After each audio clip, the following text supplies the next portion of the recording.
There were in Rome at the time Peter and Paul, the teachers of the Christians, exalted in their works, well known for their leadership, who had by the virtue of their deeds made an enemy out of Nero. Nero had been captivated by the charms of Simon the magician, who had won over his soul. To him Simon had promised aid and victory, the subjugation of peoples, longevity of life, and preservation of health by his deadly arts. But Nero, who did not know how to examine the power of such things, put his trust in him. Therefore, Simon held the highest place of friendship with Nero, seeing that he, Nero, even thought him, Simon, to be the preserver of his health and the guardian of his life. But when Peter exposed Simon's falsehoods and shameful deeds, and showed that the appearance of those deeds was deceptive and that he was unable to do anything real or true, he was held in derision and became consumed by sadness, and rightly so. And even though he had experienced Peter's power in other parts of the world, nevertheless, coming to Rome he dared to pronounce that he could resuscitate the dead.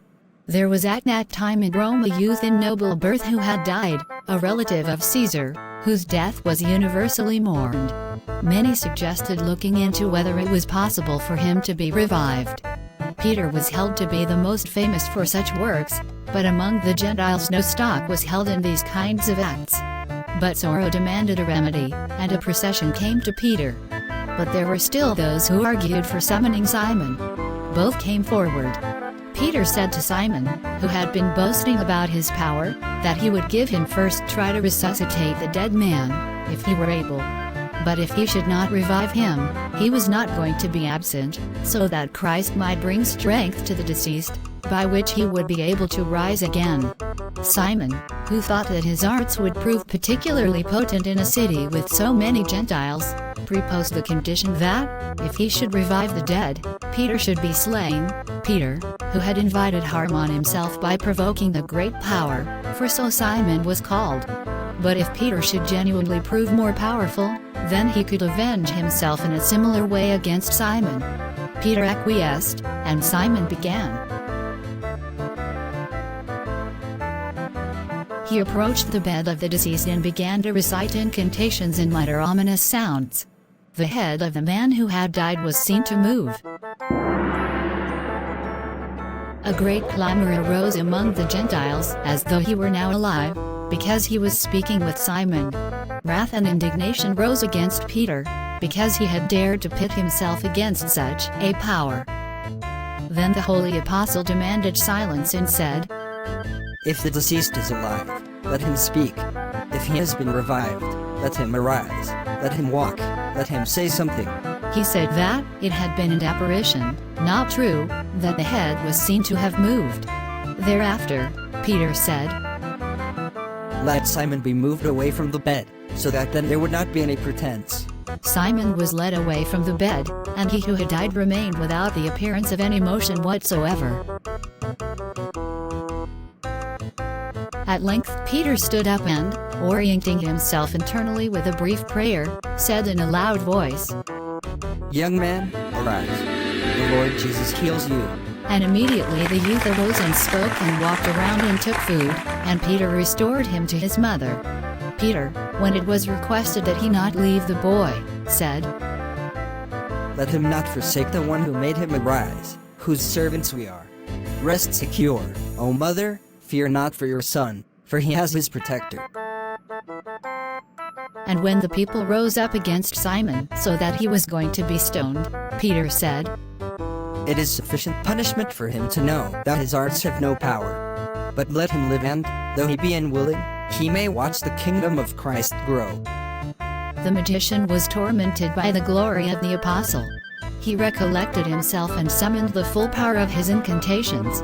He gathered the people, and said that he had been offended by the Galileans and was going to take leave of the city, which he had been in the habit of guarding. He named a day and promised flight, by which he would be carried through the celestial abodes, he to whom, whenever he should desire it, heaven would open. On the stated day he ascended the Capitoline hill and, hurling himself from the cliff face, began to fly. The people were baffled and many venerated him, saying that this was the power of a god, not a man, who could fly in bodily form, and that Christ had never done as much. At that point Peter, standing up in their midst, said, Lord Jesus, show in this that his hearts are devoid of power, lest his people, who will put faith in this spectacle, be deceived.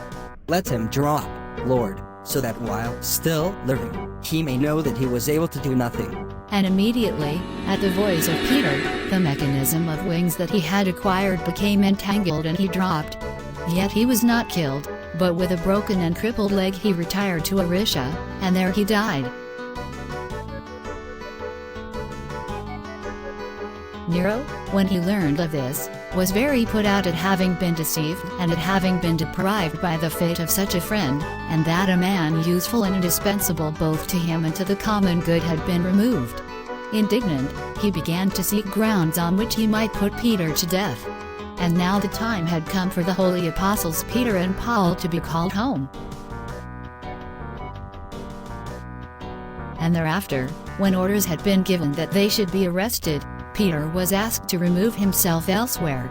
He objected, saying that he would by no means do this, so as to depart as if he were terrified by the fear of death, and that it was a good thing to suffer for Christ, who had handed himself over to be killed for the sake of all, and that not death but rather immortality was approaching.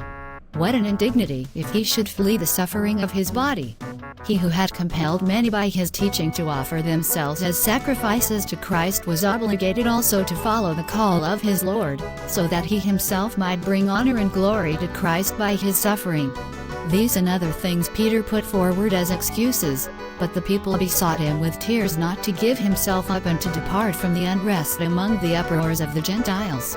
Overcome by their tears, Peter gave in and promised that he would leave the city.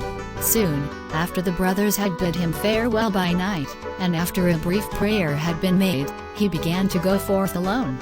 When he had come to the gate, he saw Christ approaching him. Worshipping him, he said, Lord, why are you coming? And Christ said to him, I come to be crucified again. Peter understood that he had spoken of his suffering, because it appeared that Christ, who suffered for every person, was about to suffer in him, certainly not in the pain of the body, but by a certain co-suffering of mercy, or at least by the fame of his glory. And he turned back and came into the city, and when he had been captured by his persecutors and sentenced to the cross, he demanded that he be fastened to the cross with his feet inverted, because it would be unseemly for him to be affixed to the cross in the same manner that the Son of God had suffered. This having been granted, either because it was fated to happen as Christ had predicted or because a persecutor is not unwilling to indulge an increase of torments, both he himself and Paul, one by the cross, the other by the sword, were killed.